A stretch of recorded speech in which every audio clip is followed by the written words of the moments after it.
হ্যারিকেনের আলোয় সামনের ছেলেটাকে দীপ্তমান দেখাচ্ছে।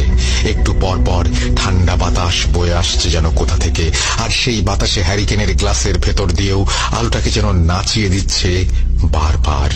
আলোটা যেন নিভু নিভু হতে হতে আবার জ্বলে ওঠে, আর সেই আলোর শিখায় এই জনমানবহীন এলাকায় তারা দুজনেই যেন শুধু আলোকিত হয়ে আছে। এই সময় এসে সোহাগের খুব শান্তি লাগছিল। এতগুলো অদ্ভুত ঘটনা ঘটে যাওয়ার পরে এমন প্রশান্তিটার দরকার ছিল তার। সে ভাবতে লাগলো একটা পরিচিত ছেলে এখন আছে তার সাথে।